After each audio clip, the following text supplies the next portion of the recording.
एक तरीके से निपटा लिया जाएगा। तो क्लियर कट में अब आगे बढ़ते हैं और आपको अगली स्टोरी बताते हैं और ये बताते हैं कि सिर्फ 2 साल में इजराइल ने कैसे गाजा का पूरा इतिहास और भूगोल और यहां तक कि भविष्य भी बदल डाला है।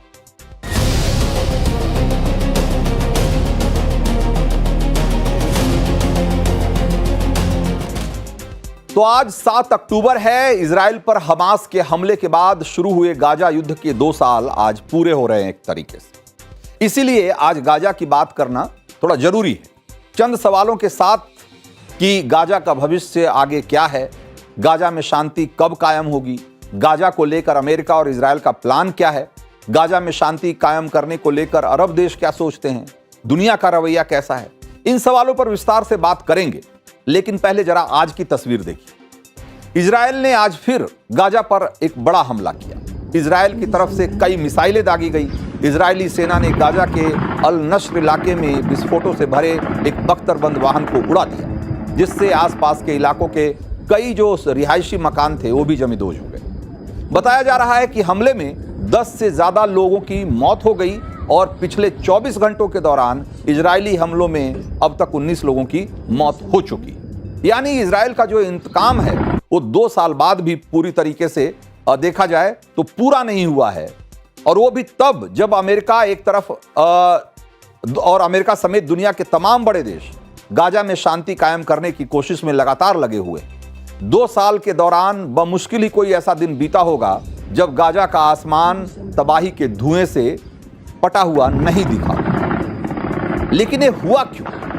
तो 2 साल पहले जो 7 अक्टूबर की घटना थी, जरा एक बार उसको भी याद करिए, जब हमास ने इजराइल में घुसकर क्रूरता की सारी हदें पार कर दी थी। हमास ने दक्षिण इजराइल के कई शहरों में हमला किया था और ये हमला इतना बड़ा था कि होलोकॉस्ट के बाद यहूदियों पर होने वाला एक सबसे बड़ा हमला इसको बताया गया। महिलाओं, बुजुर्गों से लेकर बच्चों तक को बेहद क्रूर तरीके से मारा गया।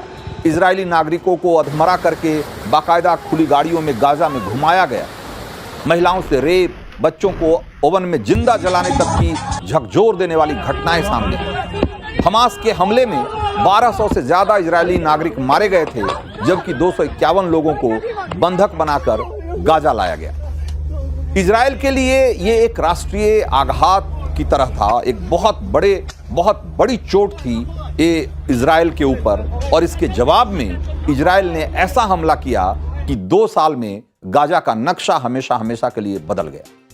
जरा इन 2 तस्वीरों के जरिए आपको दिखाते हैं कि 2 साल पहले का गाजा और जहां पर कि आपको बस्तियां आबाद दिखती है, और 2 साल बाद का गाजा जहां की आपको सिर्फ खंडर ही खंडर नजर आते हैं। यूएन की जो सैटेलाइट रिपोर्ट है वो बताती है कि 80% से ज्यादा इमारतें गाजा के भीतर जमींदोज हो चुकी है, धाराशायी हो चुकी है, और 90% स्कूल खंडहर बन चुके हैं। 65,000 से ज्यादा लोग मारे गए हैं और लाखों फिलिस्तीनी टेंट में रहने को मजबूर हैं, जहां न पानी है, न बिजली है, न इलाज। तो एक हमले के जवाब में ऐसा भीषण बदला आज तक दुनिया ने शायद ही कभी देखा होगा। 2 साल पहले 7 अक्टूबर को हुए बर्बर हमले के बाद इजरायली प्रधानमंत्री बेंजामिन नेतन्याहू ने हमास के सर्वनाश तक चुप नहीं बैठने की कसम खाई थी, और उस पर वो आज भी कायम है। इजराइल ने 2 साल में हमास की करीब पूरी लीडरशिप खत्म कर दी। जो बचे हुए हैं वो भी या तो बची खुची सुरंगों में डूबके हुए हैं या गाजा छोड़कर दूसरे देशों में अपनी जान की खैर मना रहे हैं। इजराइल ने सिर्फ गाजा में ही बारूद नहीं बरसाया, उन देशों में जहां पर कि हमास के आतंकी या हमास का लीडरशिप छिपा हो सकता है, चाहे वो ईरान हो, लेबनान हो, सीरिया हो या कतर हो, इजराइल ने हर उस देश को निशाना बनाया जहां हमास के नेता छिपे हुए हो सकते। हर उस देश पर मिसाइलें दागी जहां हमास नेताओं की होने की आशंका थी। खैर, युद्ध किसी मसले का हल नहीं है, युद्ध खुद में अपने आप में एक मसला है। अब सवाल यह है कि अब आगे क्या होगा, गाजा का भविष्य क्या है, गाजा में शांति की कोशिशें कितनी कामयाब होगी, अमेरिकी राष्ट्रपति डोनाल्ड ट्रंप के पीस प्लान का अंजाम क्या होगा, क्या इजराइल गाजा पर हमले रोक देगा। सवाल यह भी है कि क्या हमास को इजराइल की शर्तें कबूल होंगी। ऐसे अनगिनत सवाल हैं जिन पर पिछले 1 हफ्ते से कुछ ज्यादा ही बहस हो रही है। असल में 30 सितंबर को अमेरिकी राष्ट्रपति डोनाल्ड ट्रंप गाजा में शांति के लिए एक 20 सूत्रीय एजेंडा लेकर आए, और जिसमें कि गाजा में हमले को रोकने का प्रस्ताव है, बशर्ते कि हमास सारे बंधकों को रिहा करे। इजरायल का कहना है कि हमास के पास अब भी 48 बंधक हैं और इस प्लान के तहत शांति कायम होने के बाद गाजा में जो भी सरकार बनेगी उसमें हमास की प्रत्यक्ष या अप्रत्यक्ष दोनों ही तौर पे कोई भूमिका नहीं होनी चाहिए। हमास को अपने हथियार छोड़ने होंगे और नए गाजा में तबाही के हथियार और कट्टरपंथ के लिए कोई जगह नहीं होगी। इजरायल के प्रधानमंत्री बेंजामिन नेतन्याहू गाजा में शांति के लिए इस शर्त पर अड़े हुए। एक बार सुनिए जरा। तो नेतन्याहू का कहना है कि कट्टरता और चरमपंथ के खात्मे के बगैर गाजा में शांति कायम होना नामुमकिन है।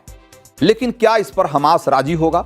वैसे हमास गाजा में युद्ध विराम और इजरायली बंधकों को रिहा करने पर सहमत हो गया है, लेकिन ट्रंप के पीस प्लान की बाकी शर्तों को लेकर अभी चुप्पी साधा हुआ है उसने। तो दूसरी तरफ अमेरिकी राष्ट्रपति ट्रंप ये उम्मीद लगाए बैठे हैं कि हमास बाकी शर्तों पर भी जल्दी ही सहमत हो जाएगा। ट्रंप ने एक बार क्या कहा, क्या उम्मीद जताई है, एक बार वो भी सुनिए। The countries of the world, a lot of the countries surrounding Israel, frankly, Muslim, Arab, and many others have had great meetings with Hamas, and it looks like it's working. So we'll wait for a little while, see how it all turns out. When will the administration begin I firing think it'll work federal? very quickly. I think it's going to go very quick. तो वैसे Hamas से शांति की उम्मीद लगा रहे Trump एक दिन पहले हमास को धमकी भी दे चुके हैं कि मान जाओ वरना खौफनाक अंजाम होने वाला है, और नहीं माने तो गाजा में बहुत खून खराबा होगा। इसीलिए शांति में ही सबकी भलाई है। ट्रंप के साथ ही ब्रिटेन, फ्रांस, जर्मनी जैसे देश भी गाजा में जल्द शांति की उम्मीद लगाए बैठे हैं। और इस सब के बीच गाजा में युद्ध विराम को लेकर मिस्र में इजरायल और हमास के बीच एक इनडायरेक्ट बातचीत चल रही है। बताया जा रहा है कि पीस प्लान के पहले चरण की शर्तों के लिए दोनों पक्ष राजी हैं, जिसमें युद्ध विराम और बंधकों की रिहाई जैसी शर्तें शामिल हैं। इजरायल को भरोसा है कि 13 अक्टूबर तक हमास इजरायली बंधकों को रिहा कर देगा। असल में 13 अक्टूबर को इजरायल अपना सुकोट त्योहार मनाते हैं, लेकिन क्या बंधकों की रिहाई से ही गाजा में अमन लौटने की उम्मीद की जा सकती है? फिलहाल जिस तरह का जो माहौल है उसमें तो जो शांति की उम्मीद है वो इतनी प्रबल नहीं दिखती है।